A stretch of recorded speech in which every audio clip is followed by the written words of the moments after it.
Thanks very much, Patty. And good morning, ladies and gentlemen. I'd like to thank you for taking the time out of your busy day to join Export Development Canada for the presentation of our global export forecast. EDC is very lucky to count on one of Canada's most noted economists as one of our own.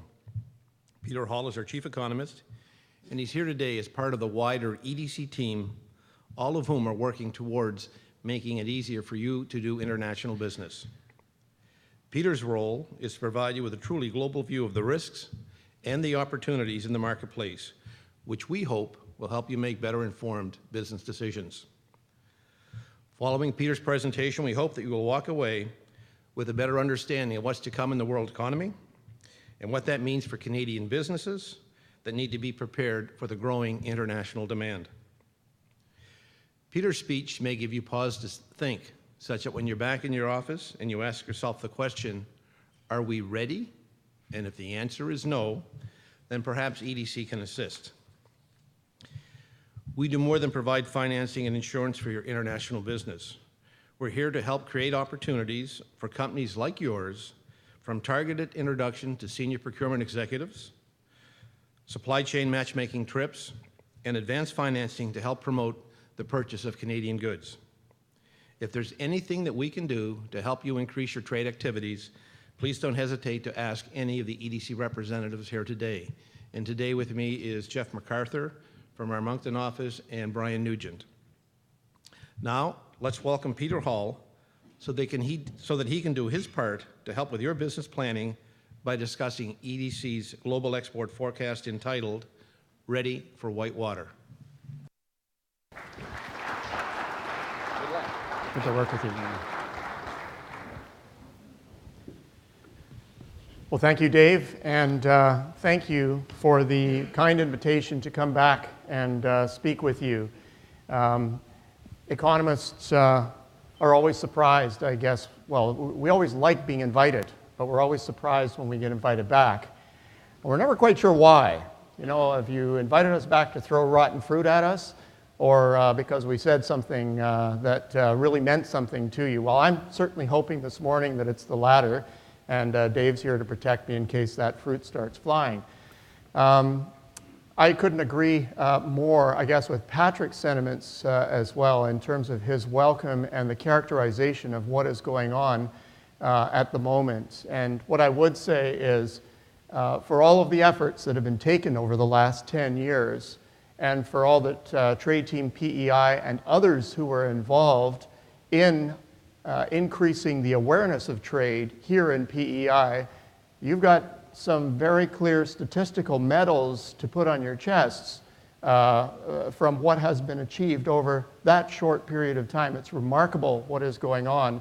And I'm going to finish my presentation off by talking about some of that dynamic. But first, I want to take it up quite a few levels to the level of the world and try to cast what arena it is that you are playing in at the moment. How do we see things developing on the world stage that are affecting demand here, and how it is that we see the export story evolving and moving forward from PEI? Well, you can look around the world at the moment and say, well, you know, since the spring, when we really took this show on the road, you know, you're not here getting an old story that was concocted in the spring that we took everywhere else, and you just sort of get the back end of that story here in September.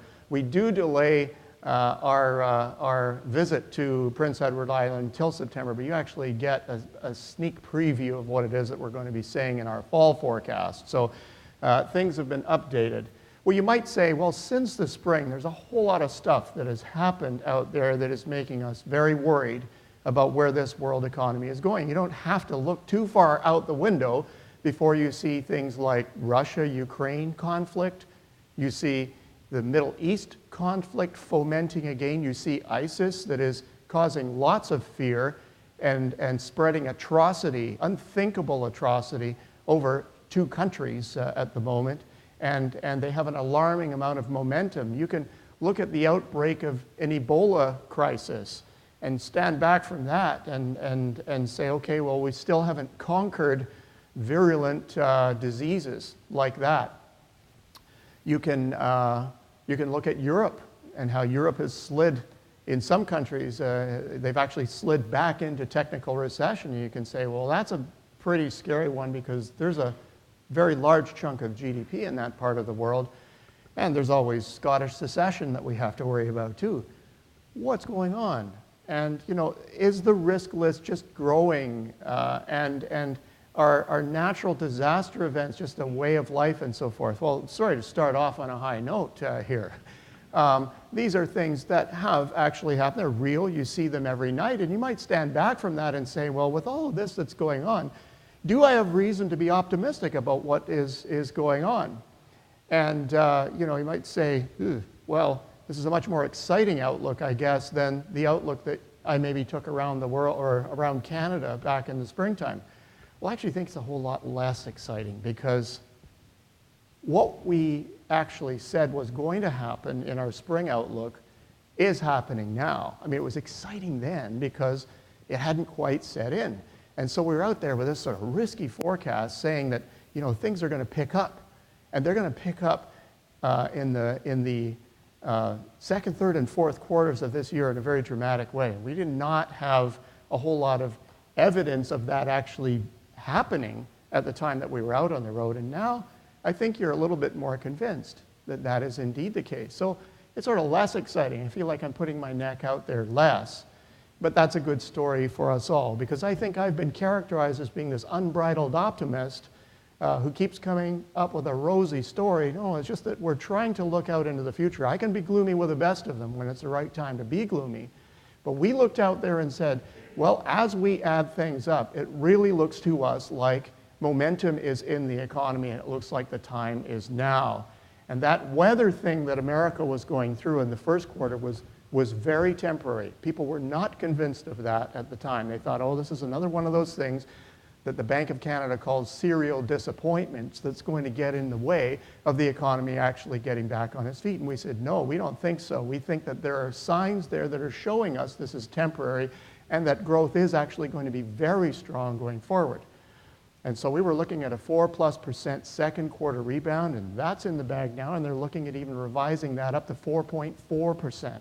And when you look at the consensus forecast for the United States economy, the average forecast is saying they're going to get at least 3.6% growth in the third and in the fourth quarters. That's not the kind of growth that we've been accustomed to over the last 5 to 6 years, and it's certainly not in our psyche.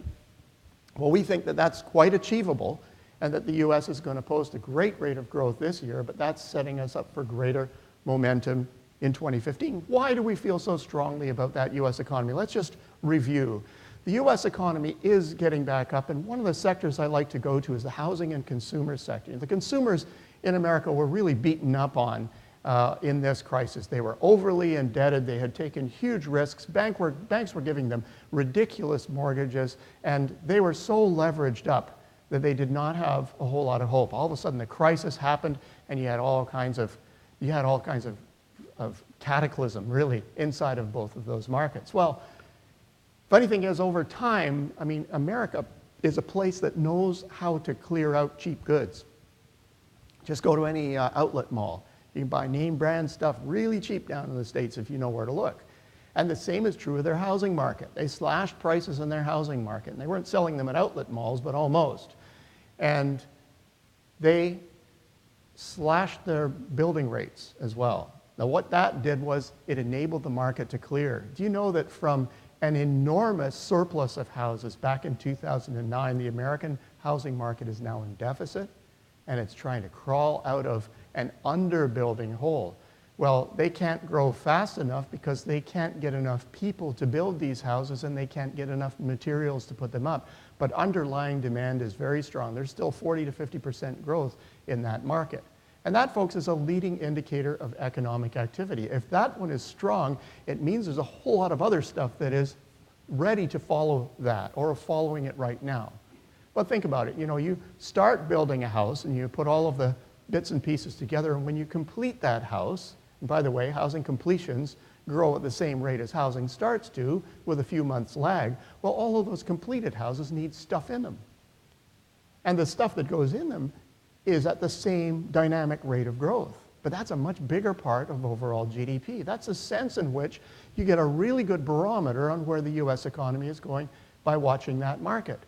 Now, what has happened since the crisis as well is US consumers are far less indebted than they were. Their debt-to-income ratios are actually going down, and they've done all the hard work on that by resetting their savings rate, and that happened years ago. Now they're on autopilot.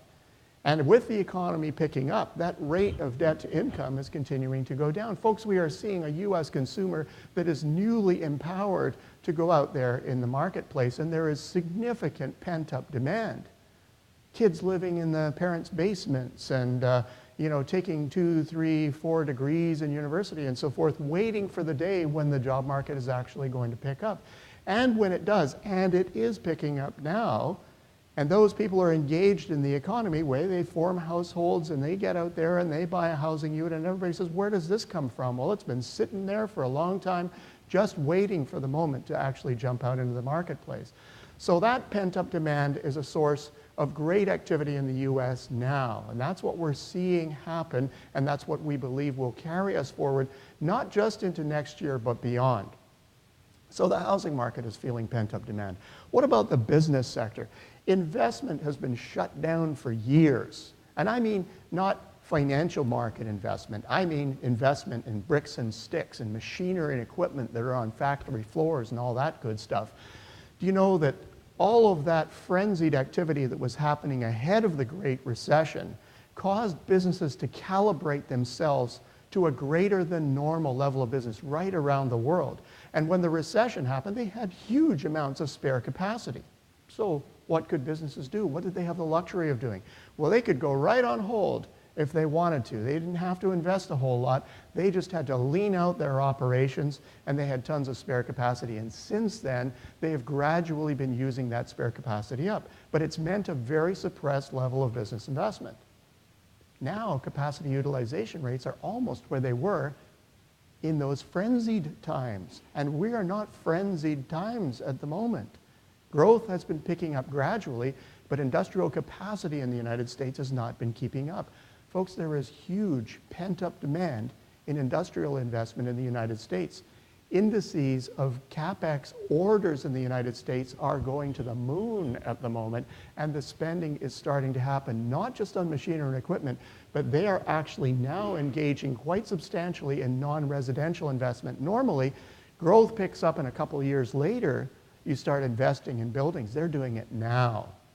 So there is extraordinary pent-up demand in the United States, and we believe this is just the beginning of it. And folks, when investment takes off, especially after it's been shut down for 5 or 6 years, the first few people to jump in have everybody else looking around and saying, well, maybe it's time, and maybe we need to get out into the marketplace now while the going is good, because if everybody's piling in at the same time, there's not going to be enough capacity to create the capacity to furnish growth.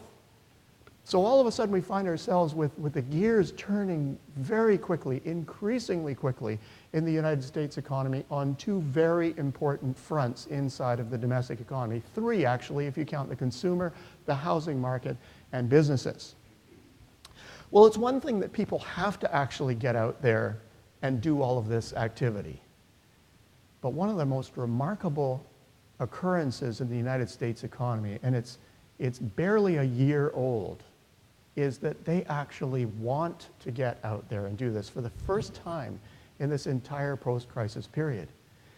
I can't emphasize enough just how frightened I was by the fear that was measured in the United States economy following the crisis. Consumer confidence in the crisis plunged not to recessionary, but to depressionary levels. It was going to zero confidence in the economy. Unthinkable, never seen before. Perhaps, maybe it would have been seen in the Great Depression. But we have no record of that back then. But it was just terrifying to see that a new unprecedented low was set for consumer confidence. And when it recovered to recessionary levels, and it stayed there. It just could not break out of this band over this period of time. 3 times Americans tried to break out and they failed. They got up to the edge, the upper edge, and it came right back down again. 3 times in succession, and I thought, 3 times unlucky. Maybe these people have talked themselves into down. Maybe that self-fulfilling aspect of pessimism is actually ingrained in the United States. Maybe we do have a new normal, a psychological new normal that keeps the whole world down. Well, they broke out of that about a year ago. And last October, with the melee inside of the US government, of course, things went back down into the recessionary zone. People lost their confidence again. I thought, oh, they just recovered it, way to go, shoot that in the foot. But it's rebounded out of there, and it is going right. I mean, I wish I had a chart. That's the one chart that I wish I could show you right now, because that series is going up very handily at the moment, and it seems as if without any need of a really glitzy policy program or moral suasion or anything, activity in the economy has restored confidence in the economy itself, a very, very significant development. So we believe that the key parts are in place for the continuation of this momentum in the US. You know what's interesting? With all of those things that I listed that happened over the spring and summer months, headline-making stuff that you would think would talk the Americans out of their nascent confidence. It didn't budge it. It just kept going up. And that's highly significant as far as we can say. Well, the US economy, folks, is 19% of global GDP. It's our key customer, okay? It's really important for the rest of the world that the American economy is doing what it's doing. It is really the only economy that I believe can sustain itself with internal growth that is good for the rest of the world. There are very few economies out there with the structural soundness to be able to do that. Europe is not that place. Japan is not that place. China is still too dependent on international trade to be that place. America's really all we've got. And thankfully, that seems to be happening. So that's the first message inside of my forecast presentation today. But I've got to slide into the second message. Our forecast for the United States is a good forecast. We've got 3.6% growth for next year with upside potential, I believe. And that's a very strong situation after the kind of year they're having now. But what of Europe?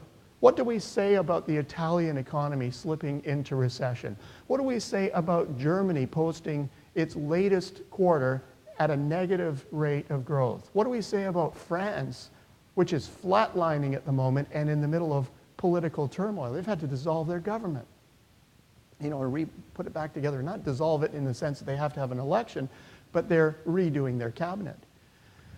Well, that's not a happy situation for the top three economies there. What do we make of that whole situation? So we as an analytical team went back and said, okay, what's causing all of this? Do we have a fundamental weakening that we didn't see coming?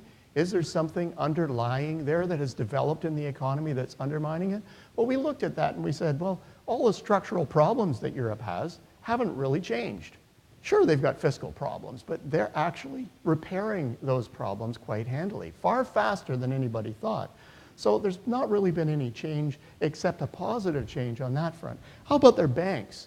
How are their banks doing at the moment? Well, their banks are still structurally weakened, but they have very aggressive recapitalization targets, and they seem to be making those. So there was no development along that front that really undermined what was going on inside of Europe. Confidence. Russia, Ukraine is shaking confidence a bit.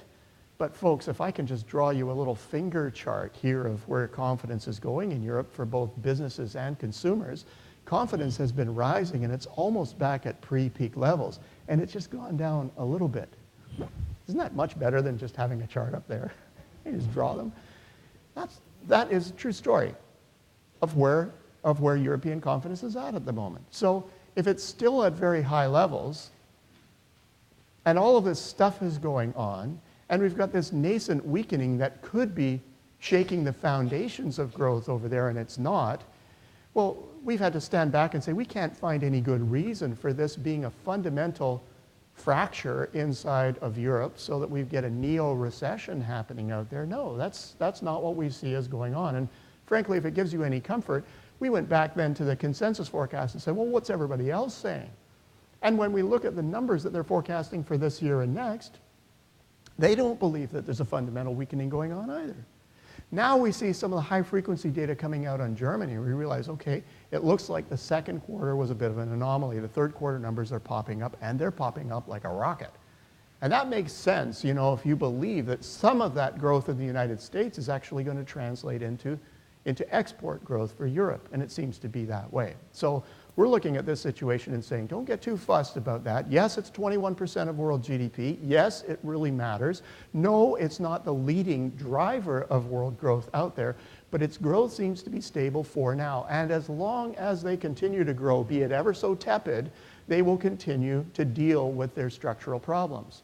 It's amazing how growth heals fractures like that, significant problems like that. It's amazing that when you actually start going the other way, how the fears of these problems worsening will actually rise again. Given that that hasn't happened with this nascent weakening, we're saying, okay, well, it does look like Europe is fairly solid at the moment, so that's where we decide to stand on this. It won't be leading things, but there will be enough growth there that if we do ink the CETA, and I believe we will, that those opportunities that are offered by the lessening of these tariffs significantly in the agri-food sector, and I agree with the sentiments that were expressed already. The agri-food sector is a huge winner, and particularly for what Atlantic Canada and Prince Edward Island have to offer. We believe that that is still a very solid opportunity. If you look at how our export trade is going with respect to Europe and ourselves, you look at year-over-year growth, it's up 40% at the moment. So in spite of everything that's going on there, we're doing a roaring business. That's Canada-wide, not just the PEI number, but PEI is capitalizing on that as well. So for the moment, we are comfortable saying to you, look, it looks like Europe is going to tick along.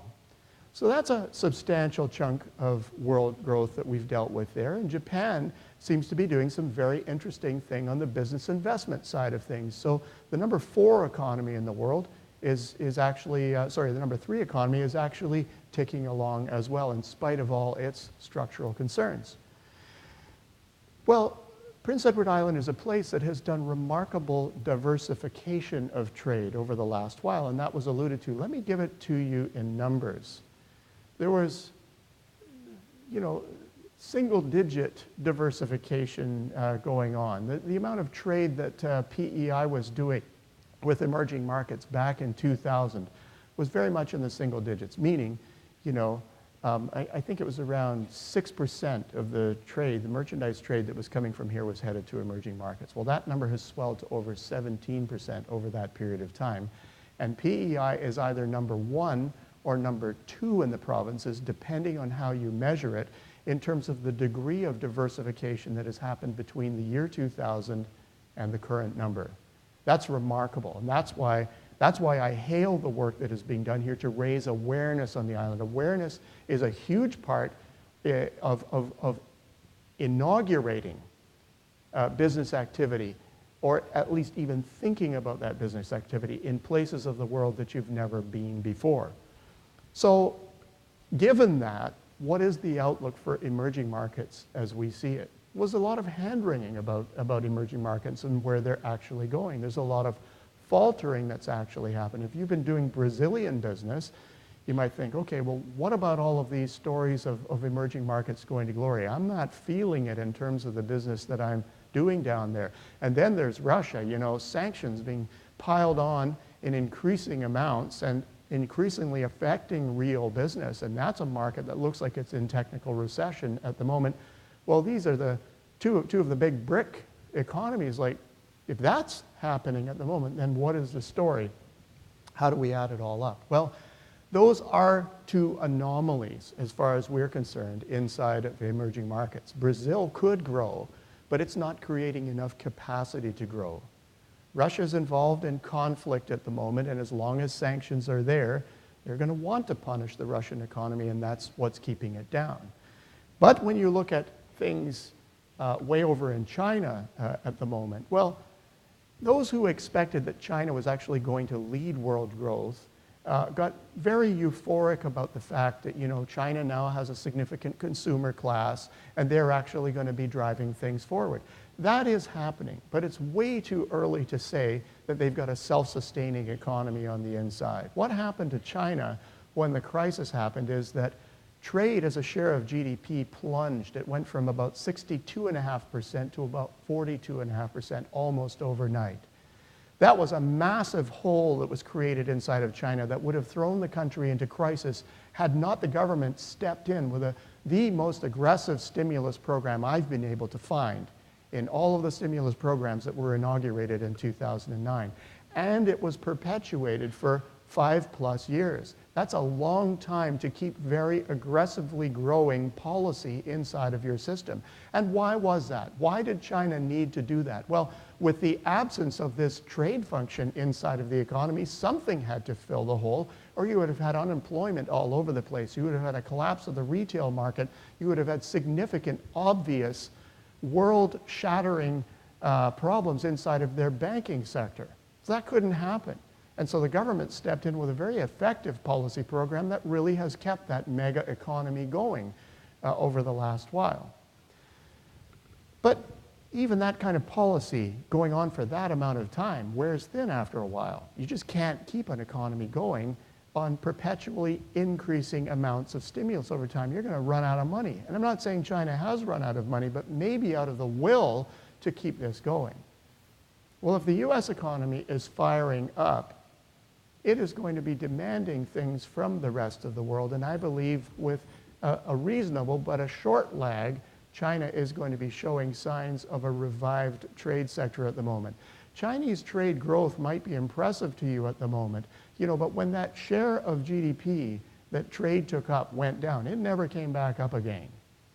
And so if there's a hope of it even getting up to halfway to where it was as a share of the Chinese economy, that still implies at least 2 years of very aggressive growth on the trade side. And we expect, just as the US economy is firing up, that is possible there.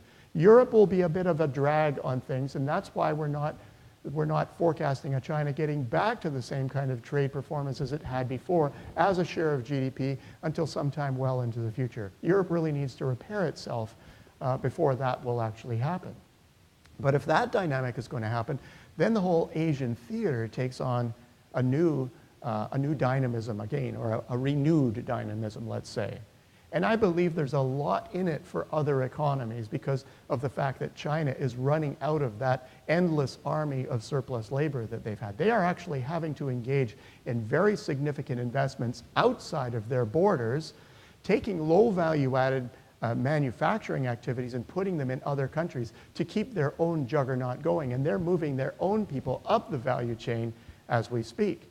And so countries like Vietnam, Bangladesh, the Philippines, very significantly Indonesia, and also India are absorbing this Chinese investment that is going elsewhere. And I believe that that is injecting a dynamism into those economies that are going to make them the economies of the next cycle. Those are the ones that people are really going to be watching in terms of overall demand and exportation growth. So this is a very, very good development. You just don't see it in the data now. My job is to see into the future, and I'm saying this is really near future stuff. Be armed, be ready, because people are going to say, well, where did this come from? Where did all this heavy growth come from? Why are emerging markets back to doing what they were doing, in years before when everybody said they weren't going to get there? Well, this is why. When you get a world economy, starting with the US, that begins to revive itself, that's where you go. So in sum, what we're seeing is a world economy that gets above the 4% growth rate for the first time in an awful long while and inaugurates the next business, the next global business cycle. And the US is already there for all intents and purposes. Unless some big old wrecking ball comes into the middle of that, the fundamental momentum is there in the way that it is at the beginning of the growth cycle in the economy. I think that's fantastic news for us. And I don't really need to tell you about that, because if you look out your window and look at Canadian trade data at the moment, up 11% year over year, and hardly any price effect in there, folks. That's almost all volumes. If you look at PEI, up 20%. I'm sorry, we were wrong with our forecast. We had the princely sum of 9% growth. Some looked at that and said, really? And we're wrong by, we're only half, we're not even half of the growth rate that is already embedded in the numbers through July of this year. Something really great is going on. Most of this growth is actually coming from the United States, but a lot of it's coming from Europe. Now, That's growth that's just in time for the Canadian economy, and I believe in some respects for the PEI economy as well. Less so than for Canada. But folks, what we need to understand Canada-wide is that when the crisis happened, trade collapsed. We lost a quarter of our trade. We're a trading nation. That's a disaster.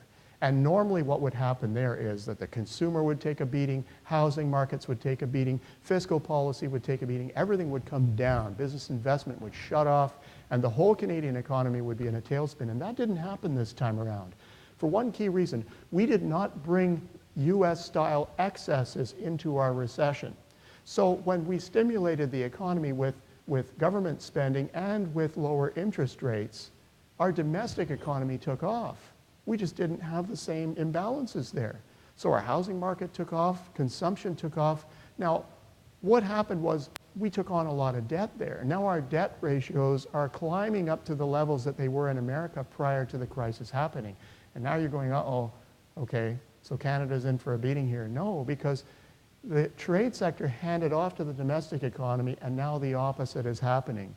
The trade sector is reviving at the moment in time to rescue our domestic economy. Canada is lucky twice over.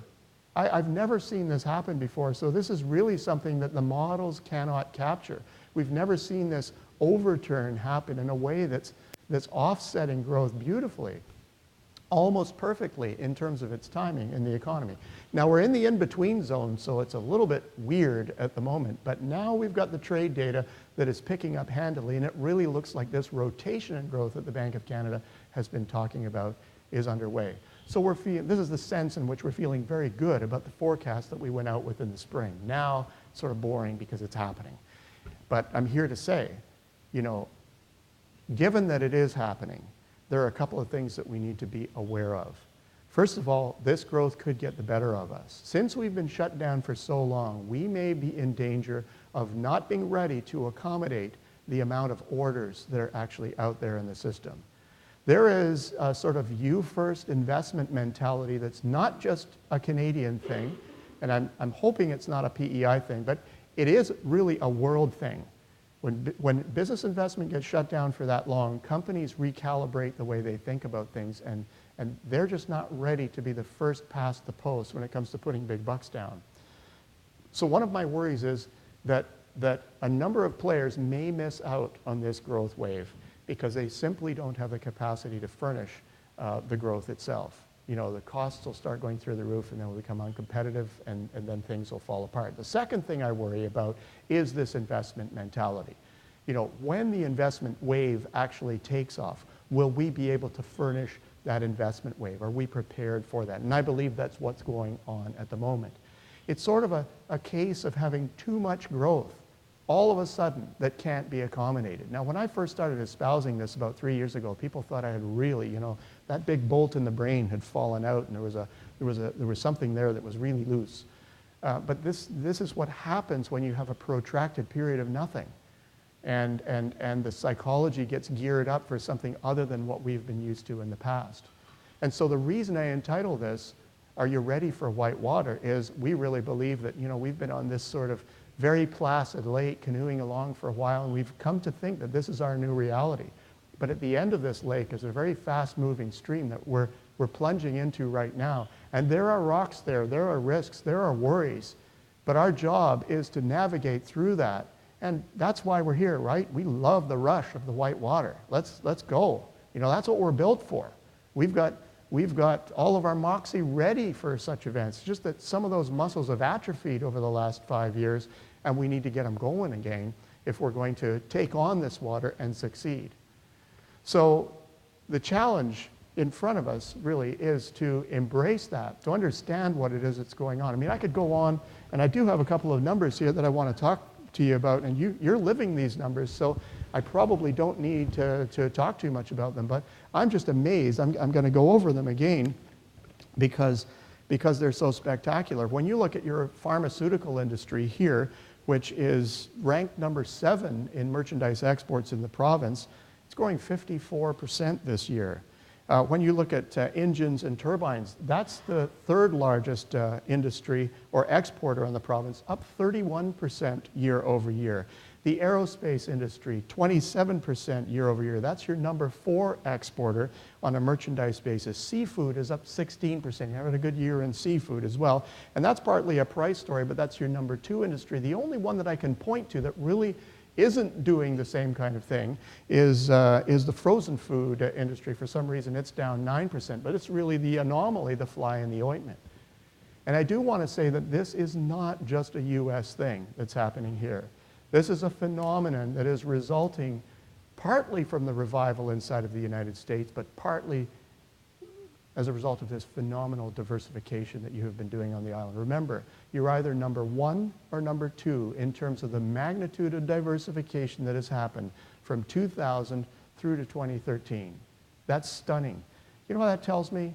There are many that are out there that say, you can't do this kind of thing, you can't play on the world stage if you don't have economies of scale. And they're talking about Canada when they say that. We're only a population of 35 million people. How can we possibly take on the world? How can we diversify in this way? And little Prince Edward Island, you know, how many people are you? 140,000 people here? And you're taking on the world in a way that's shaming provinces, some of the largest ones in the rest of Canada. You're proving that you don't have to be this massive player out there to be able to take on niche markets, to get into value chains, or to be the lead supplier in a particular area of international exporting. You're dealing with high value added, you're dealing with primary industries, and you've got a lot of stuff in between. And I'd like to congratulate you this morning on what it is that you're doing and to wish you all the best as you step into this whitewater of world trade activity. Thank you very much.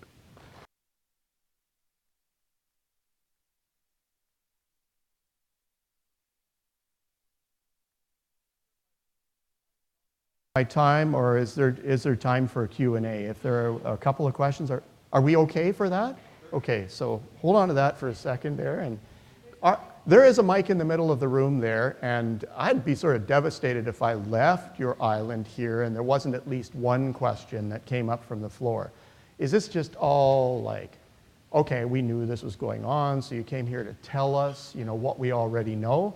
Or are there certain things that I mean, I have left out a couple of gems actually, so if anybody wants to know about the Canadian dollar, bad on me, I forgot to talk about that, but ask that question. Go for it. Hi, Peter. Thanks. Great presentation. I think we're going from backwater to whitewater here, which is a lot of fun. Maybe talk about the job side of things. I mean, there's been a lot of recovery, economic recovery, Canada, US, and Europe, but the job side of things hasn't necessarily kind of come along in parallel. Mm-hmm. In terms of the very positive outlook you're giving for so many parts of the world, what does that look like in terms of the job side of growth?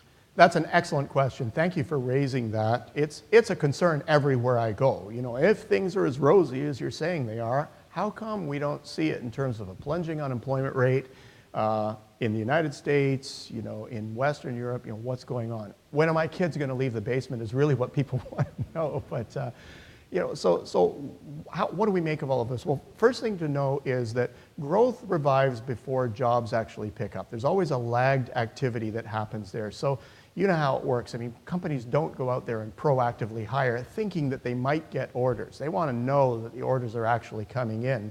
And then, you know, what we tend to do in our companies is, okay, since things have been so bad for so long, we're all going to work harder. You know, we're just going to put our shoulders to the wheel, our nose to the grindstone, and we're going to work harder. And guess what? Productivity goes up until your people start saying, I've had enough. Or they get an offer from somebody across the street that says, you know, I'll make things a little bit better for you. And so then companies have a signal, okay, maybe this is the real thing this time, and they start to hire. But it takes a while. It takes maybe 6-9 months to realize that that's actually going on. So that's what we call as a classic lagging indicator of economic activity. It always comes afterward. And the reason that the psychology of hiring isn't in general there is because of this investment resistance. Investment is also a lagging indicator of activity. And so companies want to get the most out of their capacity before they say, okay, we got to build another plant beside ourselves, and that's a big undertaking. We got to fill it with machinery and so forth. They're going to wait. They're going to wait until they absolutely have to do that, especially after 5-6 years of relative nothingness and people talking about the new normal out there. So, you know, what I'm asking for here is patience. I think that the employment numbers are going to come up, and they're going to come up in an awful hurry, because if we here in Canada you know, believe that we can just wait forever to hire highly skilled people, we got a real problem, because in 2016, that's the first of 5 successive years of drops in the population aged 15 to 54. We have got a chronic shortage of labor. So if there was ever a case of doing preemptive hiring, now would be that case. You know, win the loyalty of those people, bring them into the fold, you know, make that investment, because it might hurt, but you'll secure those people for the upcoming cycle. I mean, that's what I think is our greater problem. Not a high unemployment rate, but an unemployment rate that could really plunge to depths. Now, Canada has a different problem as well, because, you know, we sort of hoarded our labor going into the downturn, as opposed to Americans. They just fired them all. I mean, they acted very, very quickly, and that's what panic does to you. They just thought, well, the company's just about done, so everybody's out the door, and we're going to go with the leanest staff that we can. Very unusual. The companies don't normally do that at the end of a protracted cycle, but in America they did that. We, on the other hand, I think because of the awareness of our labor constraints, and because we had this domestic economy that picked up, kept our people. So our productivity rates were not great over this time. You know, we sort of suffered with respect to that. And, you know, we had a primary sector that was continuing to go on, a couple of other things that were happening there. So given that we hoarded labor, there haven't been a whole lot of jobs over the last 5 years for our young people. And so that's why we're feeling the pain of that. But I really don't think that's a problem going out 5 years. Yes, it's painful to wait. But, you know, the day is going to come when, you know, what you need is a good running pulse and, you know, the ability to walk, and boof, you know, you're going to get a job somewhere. So that's how I characterize that. That's how I paint a picture around that. And if you look stateside, boy, not last month, but for a sequence of months, their employment growth has been quite impressive. And people are actually saying, why is the Fed taking so long to act on this? So it is happening. It's starting in the United States, just as our forecast says. It's going to take a while in Europe. Canada's not going to be far behind as far as I can see. So an excellent question. Thank you very much. Any other questions? Yes.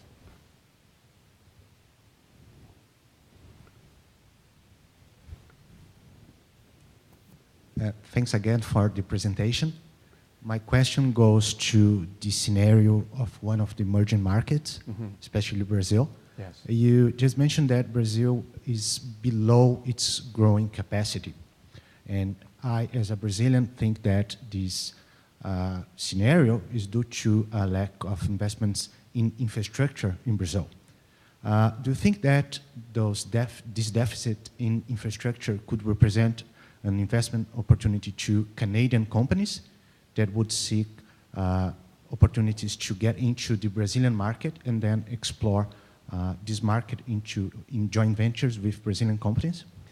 I like the way you think, because behind every risk there is an opportunity. It's a matter of finding out what that opportunity is, and I think you've hit the nail on the head. Brazil's difficulty, as far as I can see, and maybe I would ask your advice on this. You know the culture, you understand how the politics works. I see it from afar, but this is the way that I characterize it, and it's not uncommon for an emerging market, and particularly a powerhouse emerging market that's got a lot going for it, to feel this way.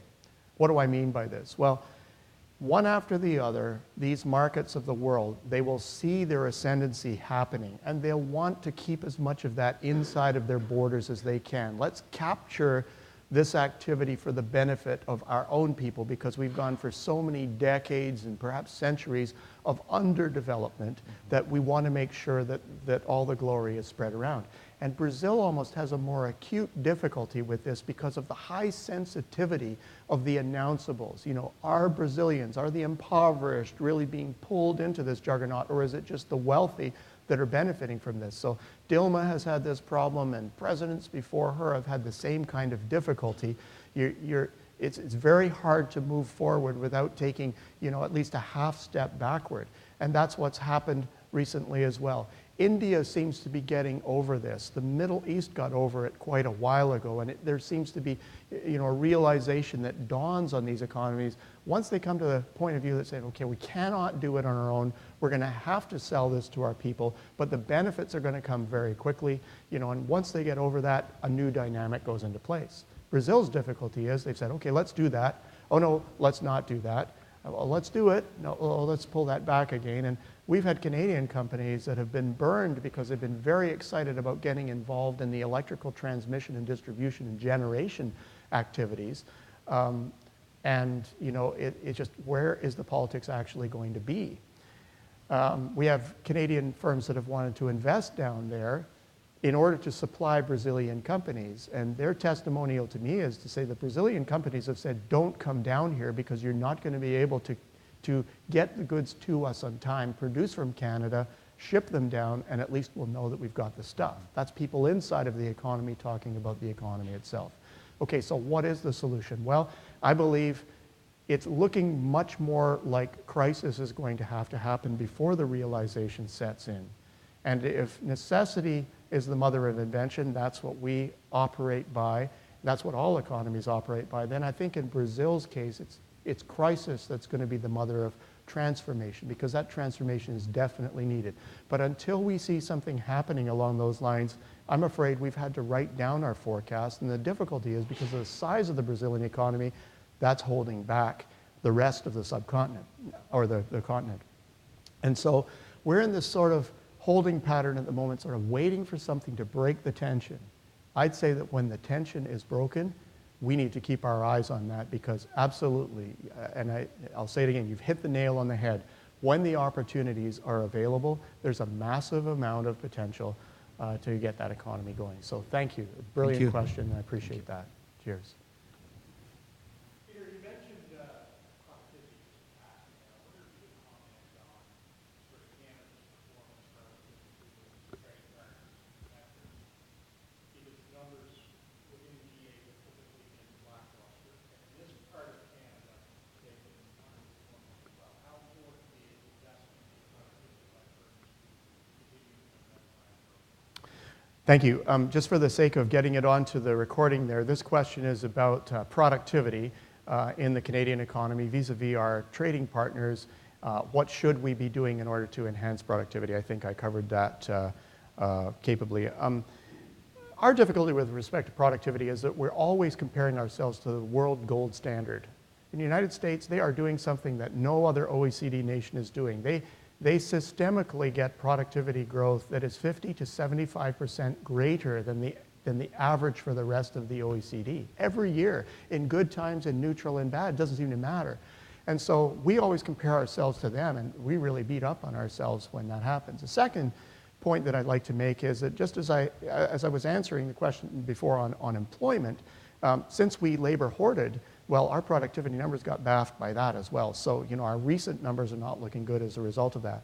The third point is, we've got a primary products industry that has had a period of very high commodity prices out there. So whether you're talking about base metals, whether you're talking about the non-metals industry, or whether you're talking about oil and gas, we've had this period of high prices.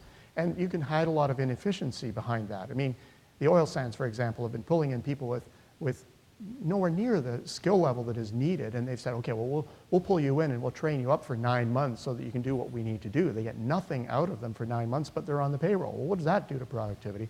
That really suppresses it as well. So our overall numbers are being suppressed by this. When I look out at the average manufacturing firm, you're in a supply chain that's very demanding, putting very stringent cost pressures on. There is no room for not being lean in most industries. And so we almost see this sort of two faces of the economy, where you've got some sectors that are very highly productive because they've got to stay inside of the global machine, and then you've got others that are, for one reason or another, either hoarding labor, or they just don't have the same kind of pressure on them because they're tied to a sector that doesn't have the same pressure. So we got a few things that are going on in the economy. I hear the frustrations of manufacturers that say, we're busting our brains out here. We don't know what else to do. That's not going to have all of our people leaving us in order to get productivity up. I believe that our productivity numbers are going to look better Now that we've got stable and slightly declining commodity prices, and there are sectors of our economy that are going to have to lean themselves out. But what do businesses actually do in an environment like this? You know, especially as we're moving into a labor-constrained economy. That productivity thing really starts to come to the fore. At the risk of sounding unpatriotic, I want to put an idea on the table. There are lots of things that we can do with respect to productivity that are talked about quite commonly. I would say that the one that gets the least amount of airtime is if we're running out of people, why not economize on our people by taking parts of what it is that we do and putting them into labor-rich countries? So take a part of the production process, put it there.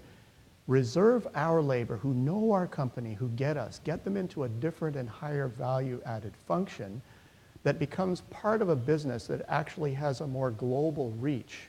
So it's expanding, it's more cost competitive, and then the existing labor moving up the value chain mathematically enhance our productivity.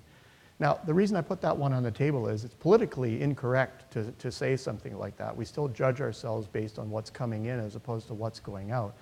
But I think, you know, the vision for PEI going forward, the vision for Canada going forward has to incorporate an element of Canadian institutions running global businesses.